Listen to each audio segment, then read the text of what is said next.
London, 1910. In a city shrouded in fog and lit by the lonely glow of gas lamps, evil found a charming disguise. This isn't a story of brutal, frenzied attacks in dark alleys.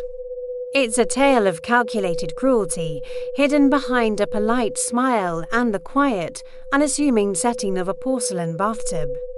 This is the story of George Joseph Smith, a man who turned romance into a weapon and marriage into a death sentence. He was a man who could blend into any crowd, his neat suit and polite demeanor drawing no suspicion. But behind those cold, calculating eyes was a predator. Smith didn't stalk his victims, he courted them. He found them in churches and parks, lonely women with modest fortunes, hungry for companionship. Women like Bessie Mundy, a kind soul who thought she had found her fairy tale ending when a handsome stranger handed her a bouquet of flowers. Their romance bloomed quickly. Walks in the park, shared cups of tea, promises of a future together. It all felt so perfect, so safe. But once the wedding vows were exchanged and the legal papers signed, the warmth began to fade. Soon after their wedding, the couple rented a small lodging house in Herne Bay. Here, the dream of a loving home would become a watery grave. One evening, Smith prepared a bath for his new wife, Bessie. The candlelight danced on the porcelain, the steam rising like a ghostly shroud. He was attentive, caring, every bit the doting husband. But as Bessie settled into the warm water, her trust would be her final, fatal mistake.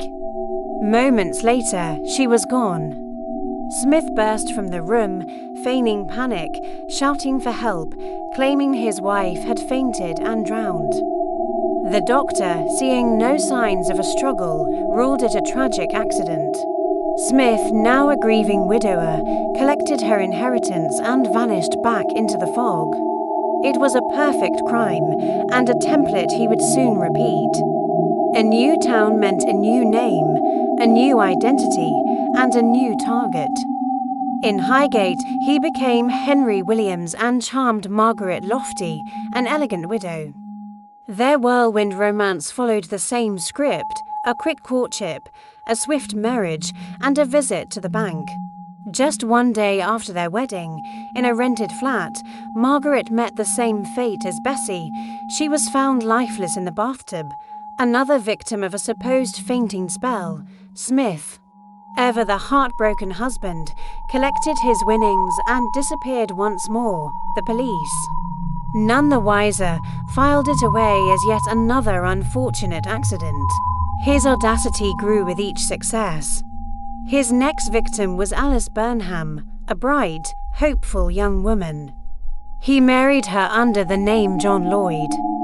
Just like the others, Alice was convinced she had found true love.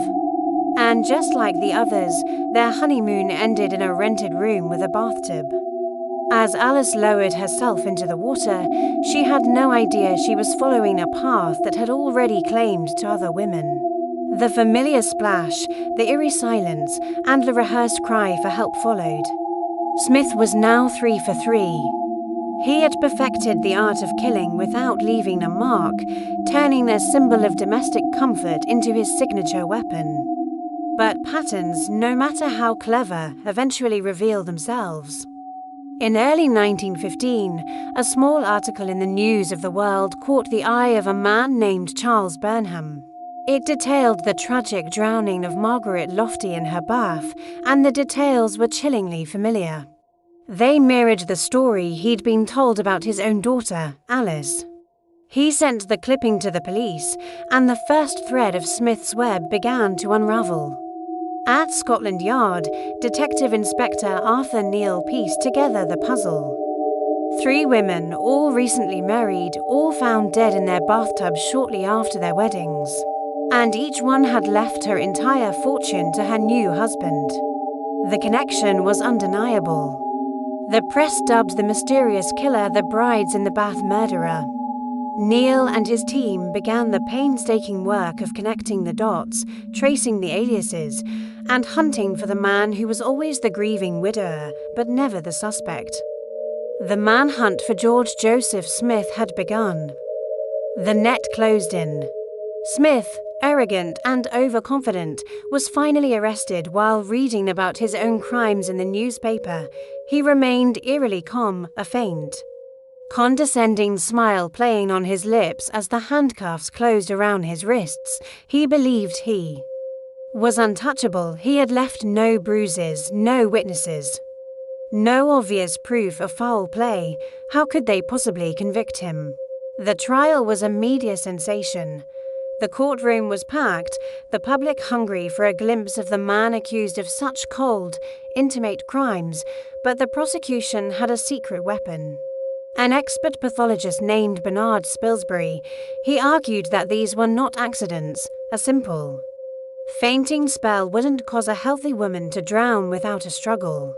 There had to be another explanation. To prove his theory, the court witnessed one of the most bizarre and dramatic demonstrations in legal history. A full-sized bathtub was wheeled into the courtroom. A professional female diver, dressed in a swimsuit, volunteered to help Spilsbury reenact the crime. She lay in the tub as Spilsbury explained his theory. Smith would have suddenly and violently pulled his victim's feet upwards, causing her head to snap back and slide under the water. The shock and the sudden rush of water into her lungs would render her unconscious almost instantly, preventing any struggle. As the diver was pulled by her feet, the courtroom gasped. Her head went under so quickly, so silently, that the horrifying reality of Smith's method became clear. He hadn't fought his victims, he had ambushed them. Faced with this damning physical evidence, Smith's calm facade never cracked. When asked to speak in his own defense, he simply replied, "I have nothing to say." The jury needed only 20 minutes. The verdict was guilty. The judge's gavel fell like a death knell. Sealing his fate, on August 13, 1915, George Joseph Smith was escorted to the gallows. Even in his final moments, he showed no remorse, no fear, only the same faint, chilling smile that had masked his true nature all along. The case of the brides in the bath killer serves as a haunting reminder that evil doesn't always roar. Sometimes it smiles. It hides in plain sight, speaks with a gentle voice, and preys on our deepest desires for love and connection.